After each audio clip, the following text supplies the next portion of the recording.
Olá pessoal, tudo bem? Sejam mais uma vez bem-vindos ao canal Matemática Góes. Eu sou o professor Alessandro Góes e na aula de hoje, continuando o assunto trigonometria, nós vamos falar sobre a chamada lei dos cossenos. Na aula anterior, que o link já está aí na descrição desse vídeo, a gente falou sobre a chamada lei dos senos. E continuando o assunto, então, hoje nós vamos falar sobre a lei dos cossenos. Espero que vocês aproveitem. Vamos lá?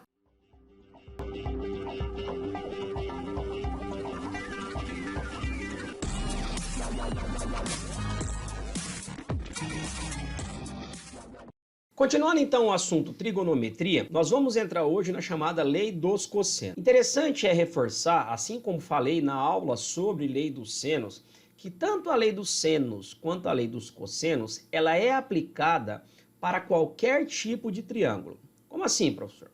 Se vocês pegarem um triângulo como esse da figura aqui em cima, todo triângulo vai ter aqui então as medidas dos seus lados, né? Pode ser que não apareça, mas você tenha que descobrir, e a medida dos seus ângulos. Lembrando sempre aquela regrinha, a soma dos ângulos internos de um triângulo sempre dá 180 graus. O teorema de Pitágoras, por exemplo, ele é aplicável somente a triângulos retângulos, ou seja, se um dos ângulos do triângulo for reto.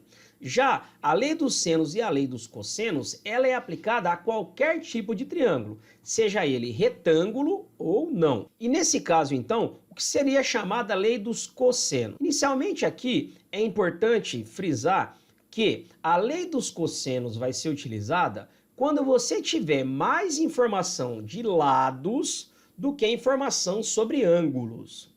Lembrando que a lei dos senos é o contrário. A lei dos senos você utiliza quando você tem mais informação de ângulos do que informação sobre lado. Vamos dar uma olhadinha então o que nos diz a lei dos cossenos. Vamos pensar que você precisa descobrir então quanto vale essa medida A e você tem a medida B, a medida C e esse ângulo alfa, que nesse caso é oposto ao ângulo A. Nesse caso então, eu vou falar o seguinte, que a medida de A elevado ao quadrado vai ser igual à medida do lado B elevado ao quadrado, somado com a medida do lado C elevado ao quadrado, menos 2 vezes a medida do lado B, vezes a medida do lado C, vezes o cosseno do ângulo oposto àquilo que eu quero descobrir, que no caso é alfa. Professor, peraí, mas parece com o teorema de Pitágoras. Realmente, se você pegar só essa parte aqui, ó, isso aqui é exatamente o teorema de Pitágoras.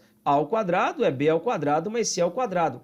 Então, na prática, a gente fala que a lei dos cossenos nada mais é do que uma extensão do teorema de Pitágoras aplicada a todos os triângulos existentes. Por quê? O teorema de Pitágoras é aplicado somente em triângulos retângulos. Já a lei dos cossenos, ela vai se aplicar, nesse caso, a qualquer triângulo. E, continuando aqui, para encontrar o lado A, você vai utilizar o lado B, o lado C, aqui também o lado B, o lado C, e o cosseno do ângulo que está oposto ao lado A. Vamos melhorar um pouquinho essa fórmula, ela vai ficar assim, então, o lado A elevado ao quadrado vai ser igual a B ao quadrado mais C ao quadrado menos 2 vezes B vezes C vezes o cosseno de alfa. Já para descobrir a medida do lado B, aqui no caso, eu vou utilizar o lado A, o lado C e o cosseno do ângulo oposto a B. Então vai ficar o seguinte, B ao quadrado vai ser A ao quadrado somado com C ao quadrado menos 2 vezes A vezes C vezes o cosseno do ângulo agora beta, que é oposto a B. Veja que o lado que eu quero descobrir, pessoal, eu uso só aqui no início da equação.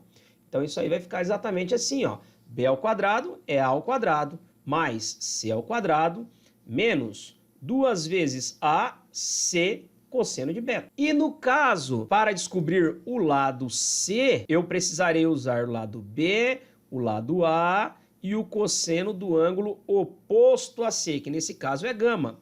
Então vai ficar o seguinte, C ao quadrado vai ser igual a ao quadrado mais B ao quadrado menos 2 vezes A vezes B vezes o cosseno agora de gama, que é o ângulo oposto ao lado C. Então, bem bonitinho, fica assim. Resumidamente, então, pessoal, para encontrar o lado A, eu vou precisar utilizar B, C e cosseno do ângulo oposto a A. Para encontrar o lado B, eu vou precisar utilizar A, C e o cosseno do lado oposto a B. E para encontrar o lado C, eu vou precisar utilizar A, B e o cosseno do ângulo oposto a C. Veja que aqui eu sempre utilizo aquilo que eu quero descobrir só no início da equação. E o cosseno é sempre do ângulo oposto àquilo que eu quero descobrir. Tá aí, pessoal, basicamente é só isso a lei dos cossenos. Reforçando que a gente vai utilizar a lei dos cossenos quando a gente tiver mais informação de lados do que de ângulos. E vamos verificar então um exercício de aplicação para fixar um pouco melhor esse conteúdo. Vamos lá? Vamos então aí para o seguinte problema que foi aplicado no vestibular da Universidade Federal de Viçosa, em Minas Gerais, e nos diz o seguinte: dois lados de um terreno de forma triangular medem 15 e 10 metros. Então eu tenho um terreno em formato triangular, onde eu tenho uma medida de 15, uma medida de 10, e eles formam entre si um ângulo de 60 graus. Qual é aproximadamente em metros o comprimento do muro necessário para cercar o terreno? Aqui, pessoal, bem importante uma coisa. O exercício não está pedindo para você quanto vale esse lado aqui, que eu não tenho. Ele está pedindo para você quanto você precisa para cercar o terreno. É claro que para dar essa resposta você precisa descobrir a medida do lado, mas bastante cuidado com isso, vou falar disso mais no final do exercício. Bom, como eu tenho mais informações de lados do que de ângulos, visto que eu tenho dois lados e um ângulo, eu vou utilizar a chamada lei dos cossenos. Eu vou chamar um lado aqui que eu quero descobrir de lado A, esse lado aqui eu posso chamar de lado B, esse lado aqui eu posso chamar de lado C, e esse ângulo oposto a A eu vou chamar de ângulo alfa, vai ficar assim. E eu sei pela lei dos cossenos que o seguinte: o lado que eu quero descobrir ao quadrado é igual a B ao quadrado mais C ao quadrado menos 2 vezes B vezes C vezes o cosseno do ângulo oposto ao lado que eu quero, ou seja, o cosseno de alfa. Substituindo os valores de B, C e alfa, eu terei que A ao quadrado vai ser igual a B, que vale 15, ao quadrado, C, que vale 10, ao quadrado, menos 2 vezes B vezes C vezes o cosseno de 60 graus. Se você não souber aqui quanto vale, no caso, o cosseno de 60 graus, tem um link aqui na descrição desse vídeo com uma aula que está no canal falando sobre seno, cosseno e tangente de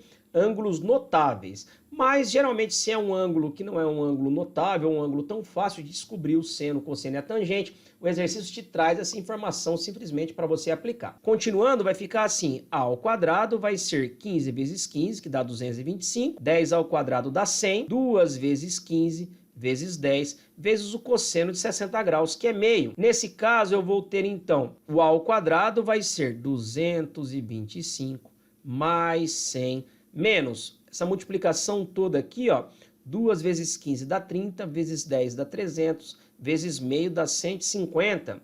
Então, A ao quadrado vai ser 225 mais 100 menos 150, que vai dar 175. Logo, nesse caso, a gente tem que o valor de A é a raiz quadrada de 175. Então, A vai ser aproximadamente 13,2 metros. O que eu falei no início do exercício? Cuidado que o exercício não te pede essa medida A que você descobriu, 13,2. O exercício pede a quantidade de muro necessário para cercar o terreno. Se esse é um exercício que cai no Enem, a resposta do item A seria 13,2. Para que você que não lê exercício, erre. Porque o Enem cobra disso também, não só a parte de cálculo, mas também a parte de interpretação. Então, para cercar o muro todo, eu vou ter que fazer o quê? O total aqui vai ser igual o lado que eu descobri, 13,2, somado com o lado B, que é 15, somado com o lado C, que é 10. Isso vai dar, então, aproximadamente 38,2 metros, que é a resposta do exercício. Tudo bem, pessoal? Espero, então, que vocês tenham aproveitado a nossa aula. Não deixem de assistir também a aula sobre lei dos senos. O link está aí na descrição do vídeo. Não deixe também de apertar o sininho aí para receber notificações de novas aulas, de novos vídeos. Se inscreva no nosso canal. Um grande abraço, fiquem com Deus e até a próxima.